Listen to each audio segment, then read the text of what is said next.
اسی لیے ہمارے یہاں اسی لیے تو یہ بات چلتی ہے کہ چمڑی جائے دمڑی نہ جائے.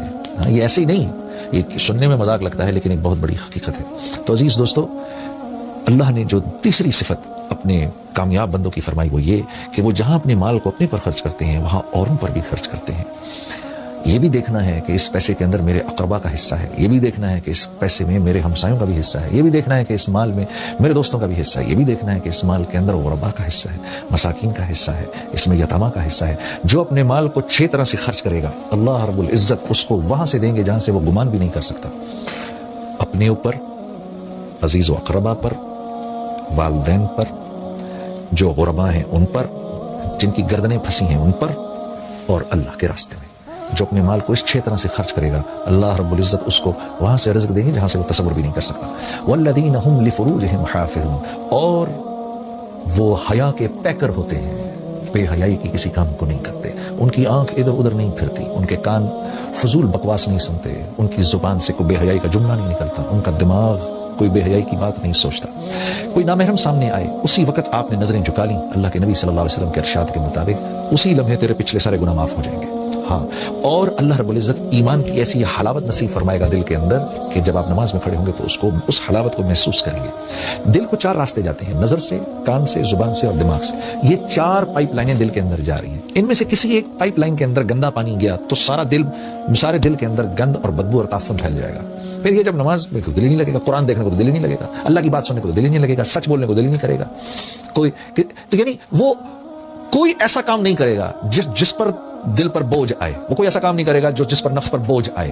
ہاں، اگر جھوٹ بولنے سے نفس پر بوجھ آ رہا ہے تو بول دے گا، نماز پڑھنے سے نفس پر بوجھ آ رہا ہے نماز چھوڑ دے گا. کیونکہ 4 لائنوں میں سے ایک لائن سے گندا پانی جا رہا ہے، دل اندر سے گندا ہے. جب دل منور ہوتا ہے، صاف ستھرا ہو جاتا ہے تو پھر بے حیائی کا کوئی کام نہیں کیا جاتا. میرے دوستوں، اللہ رب العزت مومنین کی یہ تعریف فرما رہے ہیں کہ اپنی شرمگاہوں کی حفاظت کرتے ہیں. ہاں، اللہ نے جن کے ساتھ اجازت دی ہے، اپنی بیوی کے ساتھ اللہ رب العزت نے اجازت دی ہے تو اس میں کوئی پکڑ تکڑ نہیں ہے، کوئی ایسی بات نہیں ہے، لیکن اس کے علاوہ یہ کوئی بے حیائی کا کام نہیں کرتے. والذین هم لاماناتهم وعهدهم راعون. اب ذرا مشکل ہوتی جا رہی ہے بات، اور تھوڑا مشکل ہے، ڈیفیکلٹ کوسچنز آگے آ گئے ہیں. والذین هم لاماناتهم وعهدهم راعون.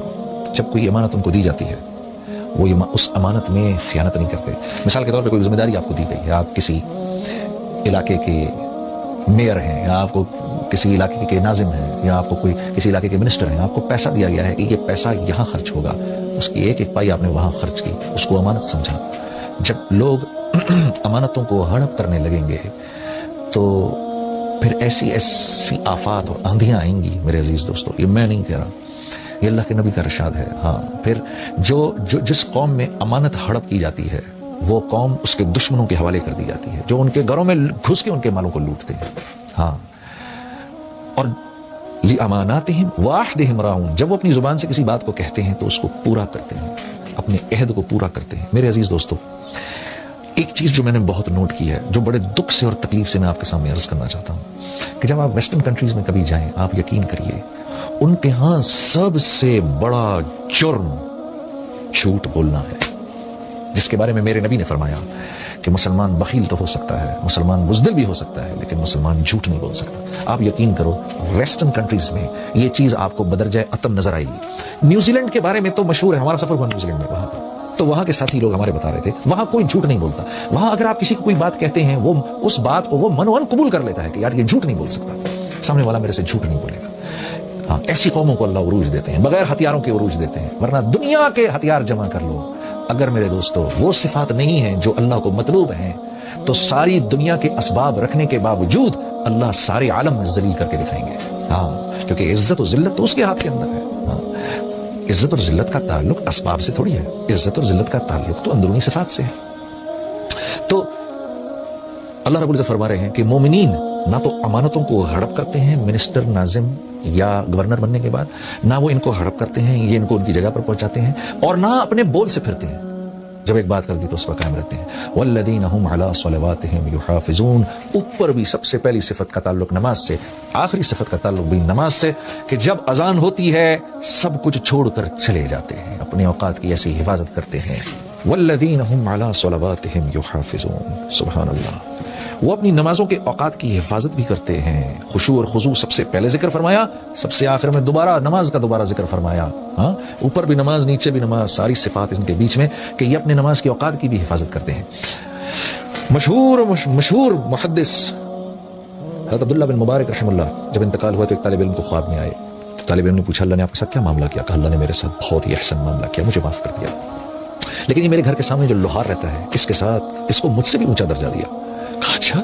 صبح کو گئے اس لوہار کے گھر پہ, اس کی بیوہ سے کہا کہ میں نے رات کو یہ خواب دیکھا اور بشارت ہو کہ آپ کے شوہر کے بارے میں نے یہ بات عبداللہ بن مبارک سے خواب میں سنی, تو ایسا کون سا عمل کرتے تھے آپ کے شوہر؟ کہا جی یہ تو کوئی ایسا عمل نہیں کرتے تھے, حال بتائیے کہ رات کو جب تھک ہار کر گھر آتے تھے تو عبداللہ بن مبارک کے گھر کو بڑی حسرت سے دیکھتے تھے اور مجھ سے کہتے تھے کہ کتنے خوش قسمت ہیں عبداللہ بن مبارک, صبح سے لے کے رات تک لوگوں کو اللہ کی تعلیم دیتے ہیں اور اللہ کی طرف بلاتے ہیں اور نیکی کی بات کرتے ہیں اور حدیث پڑھاتے ہیں, اور مجھے دیکھو میں کچھ نہیں کر پاتا, کاش کہ میں بھی ایسا کر پاتا کچھ.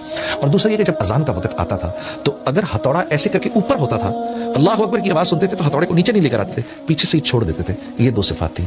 تو ان طالب علم نے کہا واللہ یہ دو صفات آپ کی اللہ کے ہاں ایسی پسند آئیں. ایک تو اس آدمی کو اچھی نظر سے دیکھنا جو اللہ کے دین کا کام کر رہا ہو, ہاں اس کے لیے دعائیں کرنا, شاید اللہ کے ہاں انسان کو اسی مقام پر پہنچا دیتا ہے جس مقام پر وہ اللہ والا کام کر رہا ہو. اور دوسرے نماز کے اوقات کی حفاظت اتنی سختی سے کرنا کہ ہتھوڑا اوپر ہے, اذان کی آواز سنی تو یہیں سے اس کو چھوڑ دیا. میرے عزیز دوستو, اللہ مجھے اور آپ کو بھی اس کی توفیق عطا فرمائے.